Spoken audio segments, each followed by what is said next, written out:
ഇത്തരം മറ്റിലെ പുത്തൻ വിശേഷത്തിലേക്ക് അവർക്ക് സ്വാഗതം. ഈ റിവ്യൂ ഇഷ്ടപ്പെടുവാണെങ്കിൽ സബ്സ്ക്രൈബ് ചെയ്യണം, സപ്പോർട്ട് ചെയ്യണം. അങ്ങനെ പാമ്പാട്ടിയാണെങ്കിൽ എത്തിയെന്നും പറഞ്ഞുകൊണ്ട് അബിയെ വിളിച്ച് പറയണം. അബിയാണെങ്കിൽ രാത്രിയായപ്പോഴത്തേക്ക് ഡോറ് തുറന്നു കൊടുക്കുകയാണ്. അങ്ങനെ ഡോറ് തുറന്ന് അബി ചുറ്റും നോക്കുന്നുണ്ട്, ആരെങ്കിലും കാണുന്നുണ്ടോ എന്ന്. അങ്ങനെ പാമ്പാട്ടിയെ വിളിച്ച് അകത്തോട്ട് കയറ്റിയാണ്. എന്നിട്ട് ചോദിക്കുകയാണ്, സാറേ ക്യാമറയിലൊന്നും പിടിക്കത്തില്ലല്ലോ?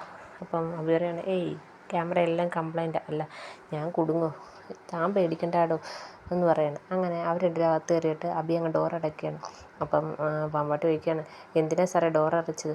അല്ല, മുകളിൽ നിന്ന് ആരെങ്കിലും ഇറങ്ങി വന്നാൽ ഡോറ് തുറന്നു കിടക്കുന്ന കണ്ടു കഴിഞ്ഞാൽ അവർക്ക് സംശയം തോന്നത്തില്ലേ, അതുണ്ടാവാതിരിക്കാൻ വേണ്ടി അടച്ചതെന്ന് പറയുകയാണ്. അങ്ങനെ അവർ രണ്ടുപേരും കൂടെ പൂജാമുറിയിലേക്ക് പോവുകയാണ്. പൂജാമുറിയിൽ ചെന്നപ്പം അളിയനെ ഞാൻ സേഫായിട്ട് അതിനകത്തോട്ട് വെക്കട്ടെ എന്ന് ചോദിക്കുന്നത്. ഏത് അളിയൻ എന്ന് അബി ചോദിക്കുന്നത്. അല്ല, ഞങ്ങൾ ഈ പാമ്പുകളൊക്കെ വിളിക്കുന്നത് അങ്ങനെയൊക്കെയാണ്, ഞാൻ അങ്ങ് പുറത്തോട്ട് പോയിട്ട് വെച്ചാൽ മതി എന്ന് പറയുന്നത്. അതെന്തിനാ സാറ് പോകുന്നത്? അല്ലേ, എനിക്ക് ഈ പാമ്പുമായിട്ട് അത്ര വലിയ സൗഹൃദമൊന്നുമില്ല, എനിക്ക് പേടിയാണ്, ഞാൻ പുറത്ത് നിൽക്കാം എന്ന് പറഞ്ഞ് അബി പുറത്തോട്ട് ഇറങ്ങി നിൽക്കുകയാണ്. അപ്പോഴത്തേക്ക് ഇയാൾ പാമ്പിനെ എടുത്ത് ആ പൂ ഇരിക്കുന്ന കൂടയിലോട്ട് വെക്കുവാണ്.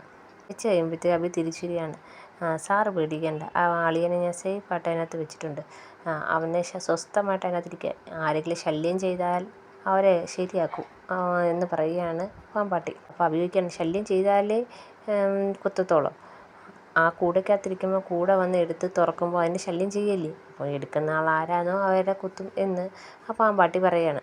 ശരി ശരി എന്നും പറഞ്ഞ് രണ്ടുപേരും കൂടെ പുറത്തേക്ക് വരികയാണ്. പുറത്തോട്ട് വന്നിട്ട് വീടിന് പുറത്ത് വന്നിട്ട് ഒരു 10,000 രൂപ എടുത്ത് അബി കൊടുക്കുന്നുണ്ട്. സാറേ ഇത് കുറവാണ്, ഇത് മാത്രം പോരാ എന്ന് പറയണം. അപ്പം അബി പറയാണ്, ഇപ്പം താനിത് വെച്ചോ, കാര്യം കഴിഞ്ഞ് കഴിയുമ്പോൾ തനിക്ക് ബാക്കിയും കൂടെ തരാം എന്ന് പറയാണ്.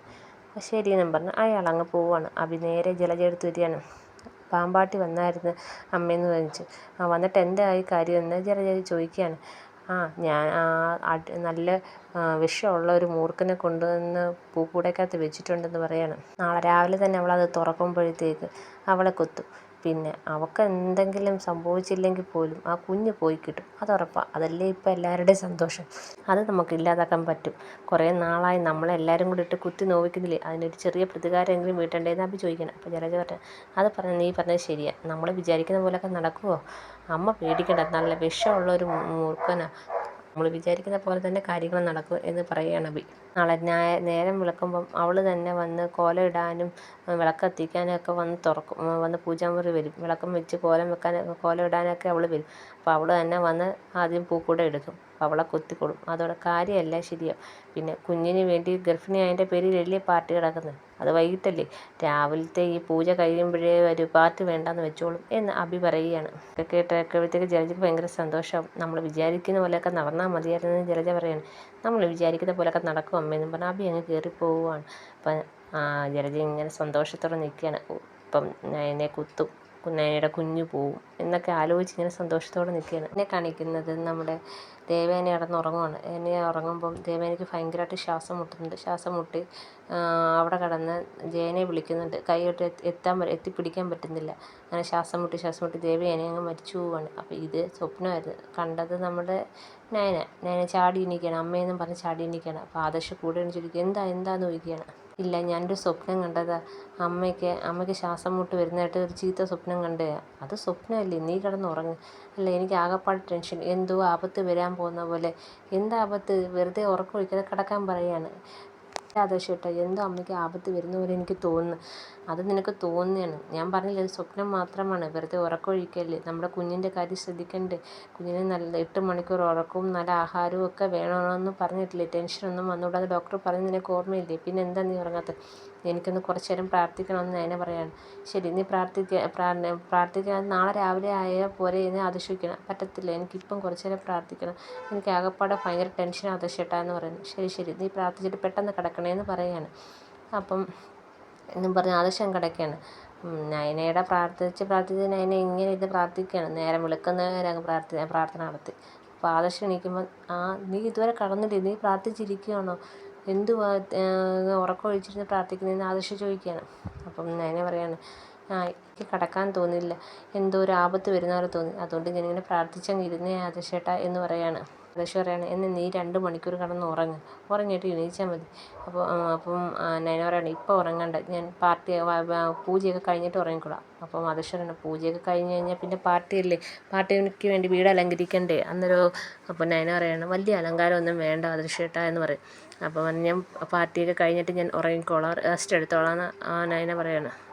മുത്തശ്ശി പറയാം ഇച്ചിരി നേരം കിടന്നുറങ്ങും, വേണ്ട ഞാൻ പോയി വിളക്ക് കത്തിക്കട്ടെ എന്നൊക്കെ പറഞ്ഞുകൊണ്ട് കുളിച്ച് വിളക്ക് കത്തിക്കട്ടെ എന്നും പറഞ്ഞുകൊണ്ട് നയന എണീച്ചങ്ങ് പോവുകയാണ്.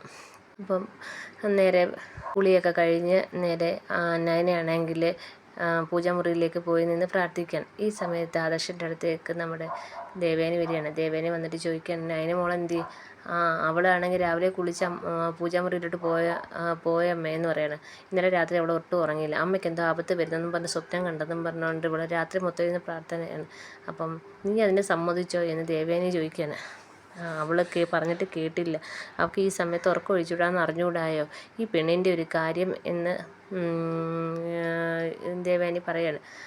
എന്നും പറഞ്ഞാൽ ദേവേനി നേരെ പോകുന്നത് പൂജാമുറിയിലോട്ടാണ്. പൂജാമുറി ചെല്ലുമ്പം നയന നിന്ന് പ്രാർത്ഥിക്കുകയാണ്. ദേവേനി അവിടുന്ന് സിന്ദൂരമൊക്കെ എടുത്ത് തൊട്ട് ദേവേനി നിന്ന് പ്രാർത്ഥിക്കുകയാണ്. എന്നിട്ട് ദേവേനയാണെങ്കിൽ നയനടുത്ത് ചോദിക്കുകയാണ്, മോൾ എന്ത് പരിപാടിയെ കാണിച്ചത്, മോൾക്ക് അറിഞ്ഞൂടെ ഉറക്കം ഒഴിച്ചൂടെ ഈ സമയത്തെന്ന്, മോളെന്താ ഇങ്ങനെയൊക്കെ കാണിക്കുന്നത് എന്ന് ചോദിക്കുകയാണ്. അല്ല അമ്മയ്ക്ക് എന്തോ ആപത്ത് വരുന്ന പോലെ എനിക്ക് തോന്നി, ഞാൻ സ്വപ്നം കണ്ട്, അപ്പം എനിക്ക് പിന്നെ ഉറങ്ങാൻ തോന്നില്ല, അതുകൊണ്ടാണ് ഞാൻ പ്രാർത്ഥിച്ചിരുന്നതെന്ന് പറയുകയാണ്. അപ്പം ദേവേനി പറയാണ് ഞാൻ മുന്നിൽ നിൽക്കുന്നുണ്ടോ, എനിക്കൊരു കുഴപ്പമില്ല, പിന്നെ എന്തിനാ മോൾ ടെൻഷൻ അടിക്കുന്നതെന്ന് പറയണം. അപ്പോഴത്തേക്കും മുത്തശ്ശിയും ജാനകിയും കൂടെ അങ്ങോട്ട് വരികയാണ്. അപ്പം മുത്തശ്ശി അടുത്ത് ദേവേനി പറയും ഇന്നലെ മോൾ ഉറങ്ങിയിട്ടില്ല, എനിക്കെന്തോ ആപത്ത് വരുന്നതെന്നും പറഞ്ഞുകൊണ്ട് ഉറങ്ങാതിരുന്നതെന്ന് പറയുകയാണ്.